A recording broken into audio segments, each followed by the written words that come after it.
आगे बढ़ने की चाह रखना कोई गलत बात नहीं है, लेकिन क्या हो जब महत्वाकांक्षा इतनी बढ़ जाए। बहू, ये नौकरी ही करती रहेगी या कुछ घर का काम भी करेगी? जब देखो बस अपने ऑफिस का काम करती रहती हो। मम्मी जी, आप नहीं जानती मैंने यहाँ तक पहुँचने के लिए कितनी मेहनत की है। मेरा हमेशा से सपना था कि मैं खूब पैसे कमाऊं, बड़ी गाड़ी में घूमूं और बड़े बंगले में रहूं। घर का काम तो नौकर करते हैं, जैसे आप। जैसे मैं? क्या जानती है तू मेरे बारे में? मैंने इस घर को अपने पसीने से खड़ा किया है। घर पसीने से नहीं, पैसे से खड़ा होता है मम्मी जी, जो मैं कमा रही हूँ। समझी? लंबी गाड़ी, महंगे फोन और कपड़े, ये सब चाहिए मुझे। लेकिन बहू, अगर तुम नौकरी नहीं भी करोगी ना तो भी तुम्हें ये सब चीज मिल जाएगी। मेरा बेटा सब कुछ तो दे रहा है, कोई कम पैसे तो वो भी नहीं कमाता। उसकी कमाई देखकर ही तो फंसाया था तूने, याद है ना? वरना उसके लिए संस्कारी रिश्तों की कमी नहीं थी। संस्कारी भी फेल है सरकारी वाली के पीछे। मम्मी जी, ये सब तो मैं भी जानती हूँ, लेकिन मैं ये सब अपने कमाए पैसों से चाहती हूँ, ना कि अपने पति के पैसे। और मैं भी ऑफिस जाना चाहती हूँ, काम करना चाहती हूँ। मैं भी चाहती हूँ कि लोग मेरे आगे पीछे मैम मैम करके घूमें और मैं उनको बॉस बनकर ऑर्डर दूँ। You know, work like a man. Like a man? अरे लाइक अ मैन बनने के चक्कर में बहू वुमन भी ना रह जाओ। अरे क्यों बहू, मैं जानती हूँ तू बहुत महत्वाकांक्षी है, लेकिन तू अपने सपनों के लिए अपने परिवार को भूल जाएगी क्या? और अगर आगे बढ़ने की इतनी ही चाह थी तो शादी क्यों की? बस कीजिए मम्मी जी, बहुत थक गई हूँ मैं, मुझे आराम करना है। और मेरा खाना प्लीज मुझे मेरे कमरे में ही दे देना, मैं वहीं खाऊंगी। ये कहकर बहू चली जाती है अपने कमरे में। अगले दिन, मम्मी, टीचर ने आपको स्कूल में बुलाया है। मुझे? लेकिन क्यों, क्या हो गया? वक्त नहीं है मेरे पास। वैसे हुआ क्या है? फीस तो मैं समय से दे रही हूँ, और क्या चाहिए इन स्कूल वालों को? मम्मी, इस बार मेरे एग्जाम्स में नंबर कम आए तो मैम आपसे मिलना चाहती है। नंबर कम आए हैं तो और पैसे ले लें। क्या है ये, वक्त खराब करते रहते हैं। नंबर कम आए हैं? अरे तभी तो मैं तुझे बोलती रहती हूँ पढ़ ले, और तू है कि पूरा दिन बस वीडियो गेम। देख बहू, तेरे ध्यान न देने का नतीजा इसके नंबर कम आने लग गए हैं।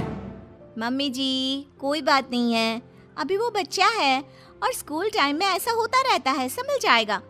वैसे भी हम लोग कमाकर इतना पैसा जमा कर देंगे कि ये बैठ कर खाएगा तो भी खत्म नहीं होगा। बहू, अगर तेरे यही तेवर रहे तो मुझे डर है कि कहीं गोलू तुम्हारे हाथ से ना निकल जाए। इसलिए घर पर ना सही बच्चों पर तो थोड़ा ध्यान दो। मम्मी जी, आप फिक्र मत कीजिए, मैं सब संभाल लूंगी। चलिए ऑफिस के लिए निकलती हूँ। हाथ से बच्चा निकले ना निकले, आप मुझे ऑफिस से जरूर निकलवा देंगी। मैं निकलवा दूंगी? अरे तेरी हरकतें, इसे तो कहना ही बेकार है। लगता है अब विक्रम ही इससे बात करेगा।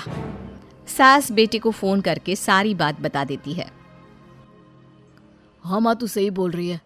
आखिर हम काम तो मुन्ने के लिए ही कर रहे हैं। अगर वही ठीक नहीं निकला तो मैं बात करता हूँ उससे। शाम को बहू जब काम से घर लौटती है, मम्मी जी, अगर आपको यहाँ किसी चीज की परेशानी थी तो आप मुझसे बोलती, इनको फोन करके बताने की क्या जरूरत थी? क्योंकि तू मेरी बात सुनने को तैयार ही कहाँ होती है। तुझे तो केवल अपने काम की पड़ी होती है। मैंने अपनी परेशानी अपने बेटे को बता दी, अब वही सब यहाँ आकर संभाल सकता है।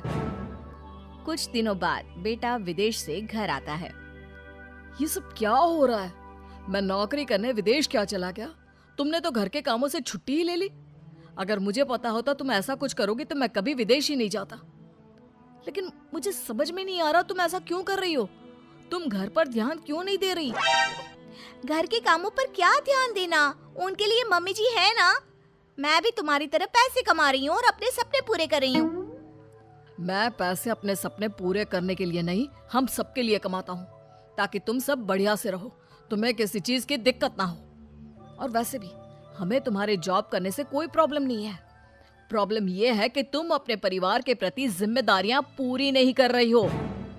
पूरी जिम्मेदारी उठाने का ठेका मैंने लिया है क्या? अरे कुछ तुम ही कर लो। ऐसा है तो ठीक है माँ, मैं घर के कामों के लिए नौकर रख रहा हूँ और गोलू की पढ़ाई वगैरह मैं सब खुद देख लूंगा। अगले दिन से घर का सारा काम नौकरानी संभाल लेती है और कभी कभी तो वो सास की देखभाल भी करती है। तूने एकदम सही लड़की को काम पर रखा है। कितना काम करती है और शिकायत का एक भी मौका नहीं देती। दिखने में भी कितनी सुंदर है।